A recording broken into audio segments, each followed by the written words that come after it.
ഷീജ ചേരുന്നുണ്ട്. വളരെ വളരെ പ്രധാനപ്പെട്ട ഒരു വാർത്തയുടെ വിശദാംശങ്ങളുമായി തിരുവനന്തപുരത്ത് നിന്ന് ഷീജ ചേരുകയാണ്. ഷീജ, ഈ മാലിന്യമുക്ത കേരളം പദ്ധതിയുടെ ഭാഗമായി ഇന്ന് മുഖ്യമന്ത്രി വിളിച്ചു ചേർത്ത ഉന്നതതല യോഗം ചേരുകയാണ്. കേരളത്തെ സംബന്ധിച്ചിടത്തോളം വളരെ നിർണായകമായ ഒരു മാറ്റം കൊണ്ടുവരുന്നതിന് വേണ്ടി കൂടിയുള്ള ഒരു യോഗമാണ്. അപ്പോൾ എപ്പോഴാണ് യോഗം? യോഗത്തിൽ ആരൊക്കെയാണ് പങ്കെടുക്കുക? ഇതിന്റെ ഒരു പ്രധാന അജണ്ടയൊക്കെ എങ്ങനെയാണ്? സമഗ്രമായി പറയാം.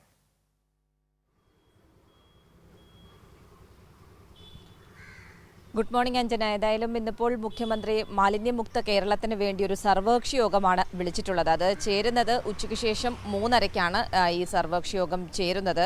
ഇതിൽ പ്രധാനമായും ലക്ഷ്യമിടുന്നത് സംസ്ഥാനത്തെ മാലിന്യ നീക്കവുമായി ബന്ധപ്പെട്ടുള്ള കാര്യങ്ങളിൽ ഏത് രീതിയിൽ കാര്യങ്ങൾ കൂടുതൽ സുഗമമാക്കാം, കൂടുതൽ മാലിന്യ നീക്കം എളുപ്പത്തിൽ സാധ്യമാകുന്ന തരത്തിലുള്ള കാര്യങ്ങളിലേക്കടക്കം ക്രിയാത്മകമായ രീതിയിൽ ചർച്ച ഉണ്ടാകുന്നതായിരിക്കും. അതിനുശേഷം തുടർ തീരുമാനങ്ങളിലേക്ക് കടക്കും. നമുക്കറിയാം, ആമേഴഞ്ചാൻ തോട്ടിൽ ജോയിയുടെ മരണം, അതേ തുടർന്ന് ആ സംഭവങ്ങളുടെ ഒരു പശ്ചാത്തലത്തിൽ മുഖ്യമന്ത്രി ഉന്നതതല യോഗം വിളിച്ചിരുന്നു. അതിന്റെ അടിസ്ഥാനത്തിൽ ആമേഴഞ്ചാൻ തോട് ഉൾപ്പെടെയുള്ള ചെറുതോടുകൾ വൃത്തിയാക്കുന്നതുമായി ബന്ധപ്പെട്ടുള്ള കൂടുതൽ നടപടികൾ അത് ശക്തമാക്കുന്നതിലേക്ക് കടന്നിരുന്നു. അതിനൊപ്പം തന്നെയാണ് മാലിന്യങ്ങൾ ഇത്തരത്തിലുള്ള പുഴകളിലേക്കും തോടുകളിലേക്കും ഒക്കെ വലിച്ചെറിയുന്നവർക്കെതിരെയുള്ള നടപടികൾ അത് കൂടുതൽ കർക്കശമാക്കിയിരുന്നു. ഒപ്പം തന്നെ നൈറ്റ് പെട്രോളിംഗ് ഉൾപ്പെടെയുള്ളവ ഇപ്പോഴും സജീവമായ രീതിയിൽ തന്നെ തലസ്ഥാനത്ത് ഉൾപ്പെടെ പുരോഗമിക്കുന്ന ഒരു സാഹചര്യമുണ്ട്. പക്ഷേ അത്തരത്തിൽ കാര്യങ്ങൾ നീങ്ങുമ്പോൾ പോലും പലയിടങ്ങളിലും വലിയ വ്യാപാര സ്ഥാപനങ്ങളിൽ നിന്നുൾപ്പെടെ മാലിന്യങ്ങൾ വലിയ തോതിൽ ഇത്തരത്തിലുള്ള ജലാശയങ്ങളിലേക്ക് തള്ളുന്ന ഒരു സാഹചര്യം സംസ്ഥാനത്ത് നിലനിൽക്കുന്നുണ്ട് എന്നുള്ളത്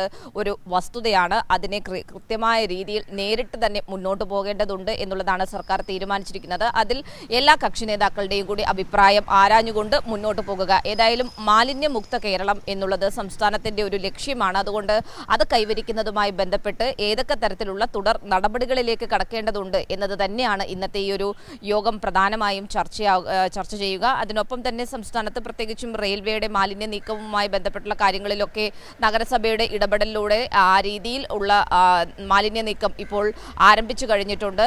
അതിനൊപ്പം തന്നെയാണ് സംസ്ഥാനത്ത് എല്ലാ ഇടങ്ങളിലും പലയിടങ്ങളിലായി മാലിന്യങ്ങൾ ജനങ്ങളുടെ ഭാഗത്ത് നിന്ന് തന്നെ മാലിന്യങ്ങൾ പൊതുയിടങ്ങളിൽ തള്ളുന്ന ഒരു സാഹചര്യമുണ്ട്. അത് കർശനമായി നിയന്ത്രിക്കുക. അതിനൊപ്പം തന്നെയാണ് ഈ വ്യാപാര സ്ഥാപനങ്ങൾ, ഇത് രണ്ടും കേന്ദ്രീകരിച്ചുകൊണ്ടായിരിക്കും ഇന്നത്തെ ഈ യോഗത്തിൽ പ്രധാനമായും ചർച്ചകൾ നടക്കുക. ഏതായാലും അതിന്റെ അടിസ്ഥാനത്തിൽ ഉണ്ടാകുന്ന തീരുമാനങ്ങൾ അടിയന്തരമായി തന്നെ സംസ്ഥാനത്ത് നടപ്പാക്കുക എന്നതുകൂടിയാണ് മുഖ്യമന്ത്രി ലക്ഷ്യമിടുന്നത്.